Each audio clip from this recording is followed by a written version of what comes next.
अत्यंत मोठी बातमी आहे। रात्री उशिरा सरकारच्या शिष्टमंडळानं मनोज जरांगे यांची भेट घेतली।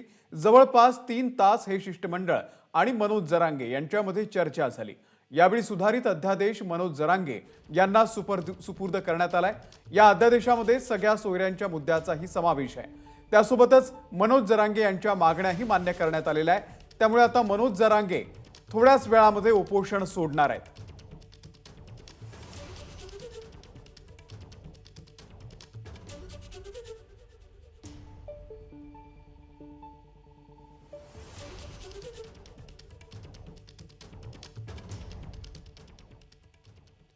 इकडे सरकारचं शिष्टमंडळ आणि मनोज जरांगे यांच्यामध्ये झालेल्या चर्चेनंतर मंत्री दीपक केसरकर आणि मनोज जरांगे काय म्हणाले आपण पाहूयात। सरकारच्या वतीने आदरणीय मनोजदादा जरांगे पाटील साहेबांची भेट घेतली। त्यांच्या ज्या मागण्या होत्या आणि त्या संदर्भात त्यांना जे कागदपत्र पाहिजे होते ते सर्व सरकारच्या वतीने मनोजदादांना देण्यात आलेले आहेत। आणि त्यांनी सांगितल्याप्रमाणे आणि सकाळी पूर्वीसुद्धा आमचे सचिव श्री बांगे आणि पूर्ण टीमने मनोजदादांची सविस्तर चर्चा केलेली होती आणि अनेक मुद्दे जे त्यांनी मांडले त्याच्यामध्ये सविस्तर चर्चा ही स्वतः मुख्यमंत्री महोदयांनी केली। स्वतः त्यांनी आपल्या वेगवेगळ्या डिपार्टमेंटना आदेश दिले आणि एकंदरच ही एवढी मोठी लढाई जी मनोजदादांनी आपल्या समाजासाठी केली त्यांना अपेक्षित अशी सर्व कागदपत्र ही सरकारने मनोजदादांना दिलेली आहेत आणि त्यांना विनंती केलेली आहे की आपण हे आता आपलं जे उपोषण आहे ते मागे घ्यावं। त्यांनी सर्व कागदपत्रांची खात्री केलेली आहे, परंतु त्यांचं म्हणणं असं सुद्धा होतं की ज्या शिंदेसाहेबांनी सातत्याने माझ्याशी संपर्क साधला आणि हे काम करण्यामध्ये ज्यांनी खरोखर आपल्याला मदत केली त्यांनी समाजाला भेटायला आणि माझं उपोषण सोडण्यासाठी स्वतः इथं यावं आणि नंतर त्यांच्या हस्ते मी आपलं उपोषण सोडेन। तर मगाशी मी आणि आमचे उपनगरचे पालकमंत्री लोढासाहेब दोघांनी त्यांच्याशी चर्चा केली आणि मुख्यमंत्री महोदयांची सुद्धा दादांचं बोलणं झालं आणि त्याप्रमाणे उद्या सकाळी 8 वाजता स्वतः मुख्यमंत्री मनोजदादांचं उपोषण सोडण्यासाठी इथं येणार आहेत आणि त्यांच्या हस्ते त्या ठिकाणी ज्यूस देऊन त्यांनी जे समाजासाठी काम केलेलं आहे एका दृष्टीने हा विजय आहे आणि तो विजय साजरा स्वतः मुख्यमंत्र्यांच्या हस्ते त्यांनी ज्यूस देऊन तो आम्ही विनंती केलेली। अर्थात पुढचं सगळं ते बोलतील, परंतु असे एक म्हण आहे की everything is well that ends well. ज्याचा शेवट चांगला होतो ते सगळं गोड असतं आणि त्याच्यामुळे अतिशय चांगला असा लढा हा संपूर्ण समाजासाठी मनोजदादांनी दिला। त्याच्याबद्दल मुख्यमंत्री महोदयांच्या वतीने त्यांचं मनापासून अभिनंदन करतो आणि त्यांना विनंती करतो की त्यांनी आपल्याला संबोधित करावं।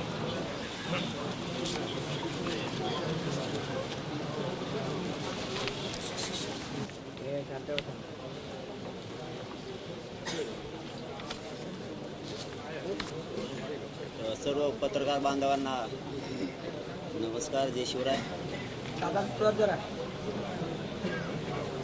आपला जो लढा होता की मराठा समाजाच्या 54 लाख नोंदी सापडल्या, या नोंदी याचे प्रमाणपत्र तातडीने देण्यात यावे आणि ज्या नोंदी सापडल्या त्या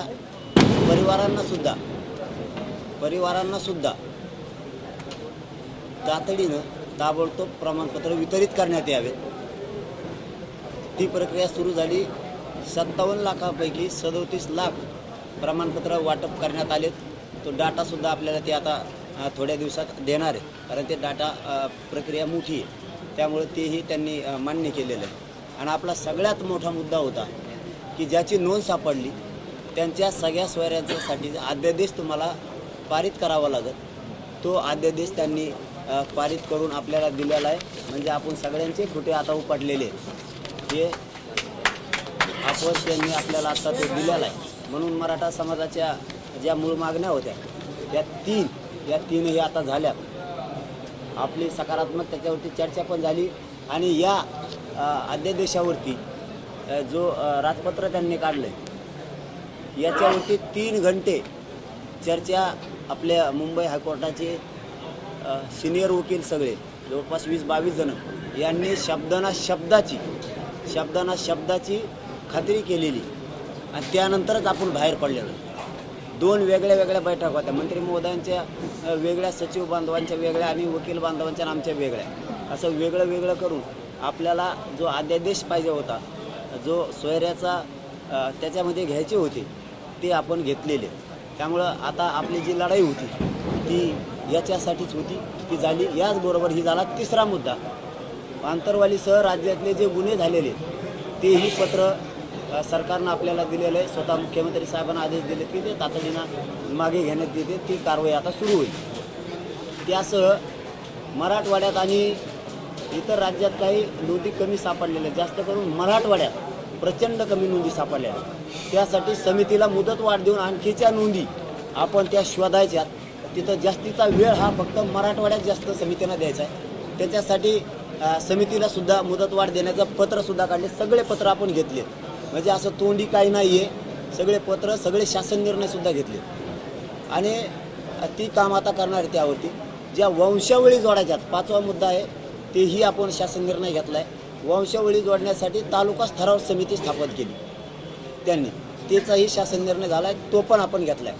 आपण मराठवाड्यात कमी नोंदी सापडल्यात म्हणून मराठवाड्याचं जे गॅजेट आहे 1884चं, तेही सरकारनं कबूल केलं की आता शिंदे समितीकडे देऊन त्याला याच्यामध्ये कसं घेता येईल, कायद्यात रूपांतर त्याचं करता येईल याच्यासाठी ते प्रयत्न करतात. जी 1884ची जनगणना होती त्याच्यासुद्धा स्पष्ट उल्लेख आहे कुणबी म्हणून. मराठवाड्यातले सगळे मराठवाड्यातले कुणबी आहेत असा उल्लेख आहे. तेही घेण्याचं, तेही तपासण्याचे, कारवाई करण्याचं त्यांनी तेही पत्र आपल्याला ते पण दिलं आहे. असे शिक्षणाच्या बाबतचाही दिला आहे. जे 4772 पोरं EWS 6वा मुद्दा सांगतो आहे, EWS SCBC आणि ESBCमधून राहिले होते, तेही घेण्याचं त्यांनी तेही पत्र आपल्याला दिलं की तेही आम्ही तातडीनं ते घेतो आहेत म्हणून.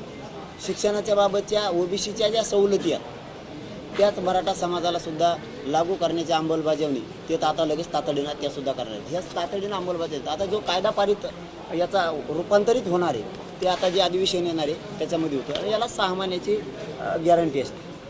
त्याच्या आत कधी पण हे करता येतं. तर विधान सभेत हे सुद्धा मांडलं जाईल त्यावेळेस. आता याची अंमलबजावणीसुद्धा मला वाटतं उद्यापासूनच व्हायला हरकत नसणार आहे. उद्यापासूनच याची या सगळ्या सोयऱ्यांची कारवाई सुरू होणार आहे. तर अशा स्वरूपाचं सगळं झालं आहे तर 15 दिवसाची मुदत असते. हां ठीक आहे काही हरकत नाही. हां प्रसिद्ध झालं ना, प्रसिद्ध झालं आहे. आता उपोषणाचा भाग जाऊ द्या, परंतु एक काम मोठं झालं आहे समाजाचं. आपण प्रत्येक वेळेस म्हणत असायचो की शिंदेसाहेब हे काम करू शकतील, त्यांनी हे करायला पाहिजे आणि त्यांनी ते केलं आहे. जोपर्यंत आपण आंदोलन करत होतो तोपर्यंत आपण विरोध करत होतो, मग ते पक्ष कोणचा असो, सत्ताधारी असो किंवा विरोधक असो. आता आपला आणि त्यांचा कोणाचा असो, ते विरोधी पक्ष असो किंवा सत्ताधारी असो, आपला त्यांचा विरोध संपला.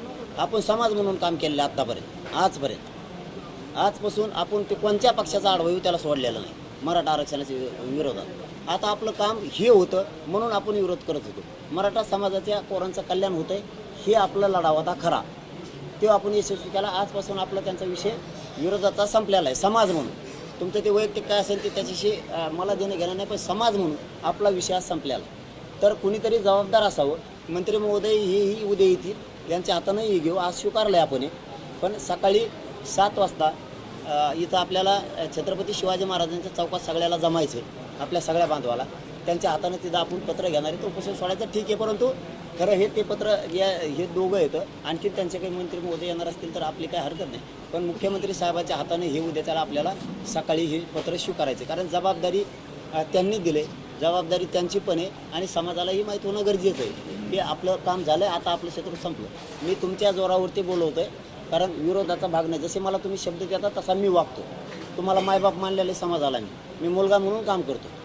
मला शब्द देतात त्यावेळेस मी मंत्र्यांना बोलवत असतो. तुम्ही नाही म्हणले तर मी बोलवत नसतो. त्याच्यामुळं खाली आता सगळ्या पोरांना जाऊन विचारले, त्यांनाही सगळं सांगितले. निर्णय हा वर सांगू का असं विचारून आले. त्यांना सगळे पत्रसुद्धा दाखवले. समाज म्हणून इथं येते सध्या समाजाची, त्यांना सगळे दाखवले. त्यानंतर ते म्हणले हो. म्हणलं मुख्यमंत्र्यांना बोलवायचं आहे का? तुम्ही बोलावत असले तर बोलवतो, कुणाला आरडाओरडा करून चालणार नाही. कारण माझी इज्जत किंमत कमी ही करायची नाही तर बोलू नका म्हणून मी बोलवत नाही. सगळ्यांनी होकार दिलेला आहे. तुमचा होकार आहे का? कारण जबाबदारी म्हणून एक राज्याचे ते प्रमुख आहेत, त्यांच्या हाताने घेऊन मग ते उपोषण सोडायचं ते भाग वेगळा आहे. परंतु आपलं जे अपेक्षित होतं ते सगळं अपेक्षित झालेलं आहे. सगळं अपेक्षित आपलं आता झालेलं आहे. त्याच्यामुळे आपण आता उद्याच्याला सकाळी ज्यांनी ज्यांनी खोट्या मारल्या होत्या त्या खोट्या फिट्या सगळ्या उपटून तापटून उद्या त्याला गुलाल टाकून आपण आपल्या विजयाचा गुलाल उधळायला विजयाचा गुलाल उधळायला मुंबईत जाणार आम्हाला आणि ही मुंबईचे ना आम्हाला आमच्यासाठी मग हा मुंबई खेड्यापाड्यात ऐका रे. अरे म्हणलो पण ऐका ना, तुमच्याच मनाने करायचं का? आम्हाला विजय सभा प्रचंड मोठी घ्यायची, आंतरवालीपेक्षाही प्रचंड मोठी. सगळा मराठा समाज आमचा एकत्र जमणार आहे. आम्हाला तसं ठिकाण बघायचं, 2-2 जागेवर ताकद आम्हाला व्हायला नाही घालायची. आम्ही उद्या सकाळी इथं घेणार त्यांच्या हातानं आणि आम्ही तारीख डिक्लेअर करणार आहेत. या तारखेला विजय सभा महाराष्ट्रातल्या मराठीची. एबीपी माझा, उघडा डोळे बघा नीट.